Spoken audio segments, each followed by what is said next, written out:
Now, before you keyboard warriors say that, this is unreliable, well, first off, this is certified pre-owned with an extended warranty, and secondly, the Defender's actually doing pretty darn good with reliability. We're going to take a look at this 110 V8. The price is very appealing. Land Rover and Lehigh is providing us with this Defender. As for Bradley, if you have any questions, link to their website in the description down below. Let's get right into it. This 5-liter supercharged V8 goes through an 8-speed automatic. It puts out 518 horsepower, 461 pound-feet of torque. And this engine's been around for quite some time. It's actually pretty darn reliable. If you're looking for more straight-to-the-point reviews like this, make sure you subscribe. Now, this is a pre-refresh version of the Defender, so you got the kind of like older, quote-unquote, older style of checker plates. I think it looks really cool. But the rest of the front end, again, they've tweaked it a little bit with the refresh, but like, not too much. So like whenever you see a Defender, they all just kind of look the same. And that is one downside with the V8, is it doesn't look any crazier on the outside other than the exhaust tips, but still a very nice looking vehicle. You've got Brembo brakes with the V8, black caliper, which I think is really clean. And that's one thing I like about this particular V8, is it's just a clean spec. Again, you just have like the nice metallic white offset with all of the blacked out trim on this particular one. And like I said earlier, yeah, exhaust tips. So you've got two on either side. Definitely a lot more aggressive looking compared to a regular Defender. And all the Defenders now have smoked out lights, but the V8 was the first. And unlike the new ones that are flush, this one kind of pops in a little bit. And then of course, you guys know I'm a huge fan of the whole swing gate setup here with the spare tire on the back. And you've got plenty of space. Again, this is a 4-door V8. The 90's cooler in certain ways, but the 4-door is much more practical. And you might be thinking to yourself at this point, man, this looks basically brand new on the outside, and that's because it doesn't have a lot of miles on it. It's also taken care of well. And so let's take a look at the interior. For the price of a GX550, you get this. Look at that, beautiful trim. These seats are really cool. You got this is called like the Resist trim. Again, this stuff just holds up really well over time. Great space, it's easy to get in and out of. Like this has so much more, this is shorter than a GX550 by the way, overall length, but it's more spacious in the back. So you got our own climate zone here in the back too. You also get these windows up top, make it feel more open. Big sunroof up top. And of course keyless entry throughout, but I mean, look at this. Blind spot monitoring with the mirrors. This trim is all really nice. The driver's seat's always gonna have the most wear and tear, and look at this. Basically looks brand new. You have a little bit creasing there, very minimal. Again, getting in's easy.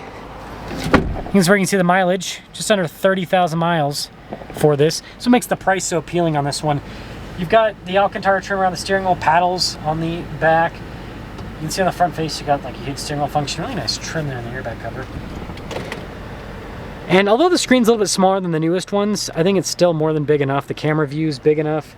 And the response time of the screen is also really good. So like all of that's easy to use. We do have our climate controls below. So dual zone climate, heated ventilated seats. You've got the air suspension adjustment, low range. Got plenty of storage here. Cool box center console, phone charging pad in front. And again, all this, like this is the thing about Land Rover interiors I've been impressed with when I review the used ones.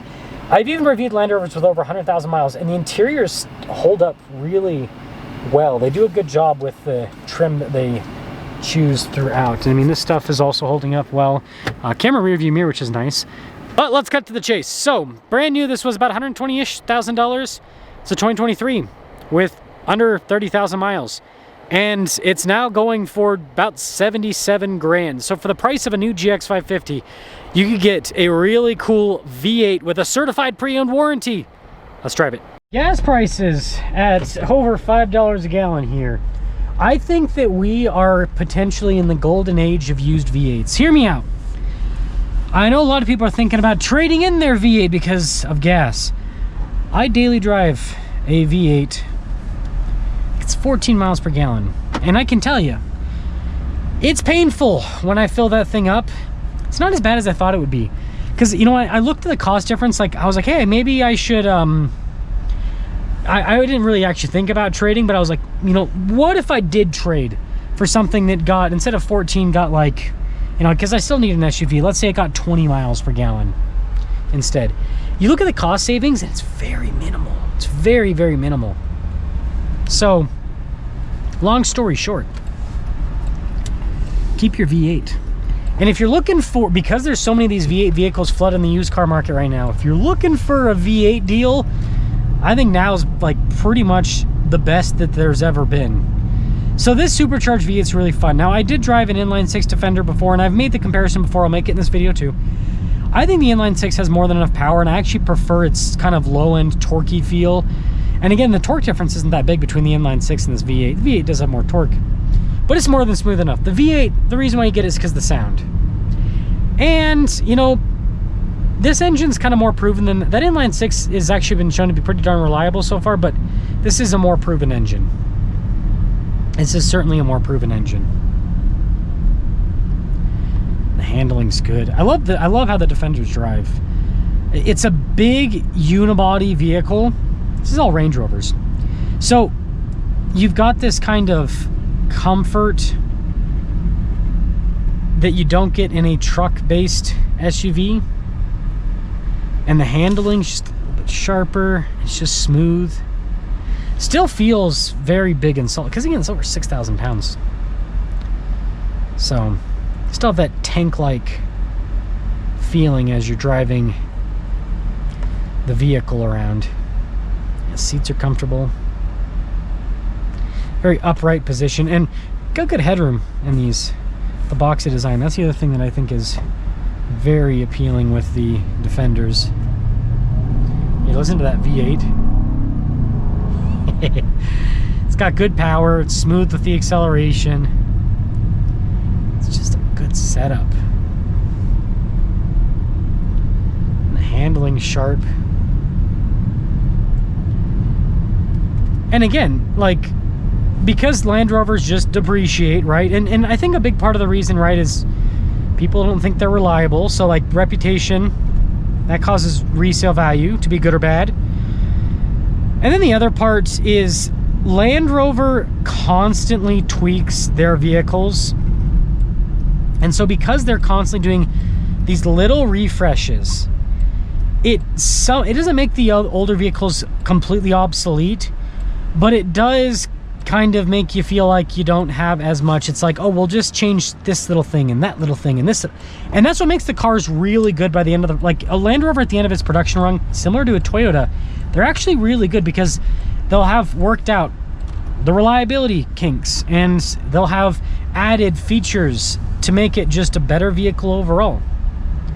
But again, the downside is, like, you get in this 2023 and you're like, oh man, it doesn't have the slanted phone charging pad, doesn't have the new taillight design and the bigger screen. And again, it's minor stuff, but it does make a bit of a difference.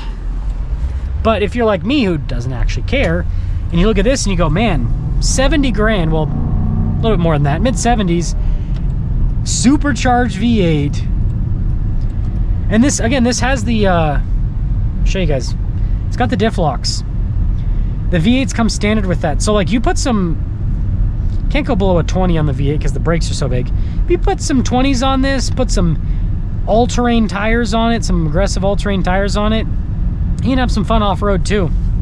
That's the other appealing thing, in my opinion, to the V8 is it's fun on-road, and then it has the off-road capability. It's got the air suspension, it's got the 2-speed transfer case.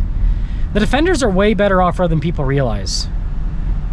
It takes a lot of skill to off-road a Defender because it doesn't have as much articulation. Unibody vehicles are just more difficult to off-road, but once you develop that skill, it's taken me, I'd say, a couple of years to really get good at off-roading unibody vehicles. It is actually so fun because, like, when you go over something, when you have a vehicle that has like a ton of articulation, like a Jeep Wrangler, you just drive through an obstacle and it's like whatever. But like this, where you have to like really line it up well and you have to just be super precise on the throttle, it's like the vehicle can do it, but you've got to be able to do it too. It's so fun, it's so satisfying. So in conclusion, V8s used right now, the values, they're very appealing, and because there's not as many people looking at the V8s, you know, you can always wheel and deal, right? You can always be like, hey, give me some money off, right? That was a bad Mr. Krabs voice, but money, money, money, right? So yeah, something to get a little bit of a special deal.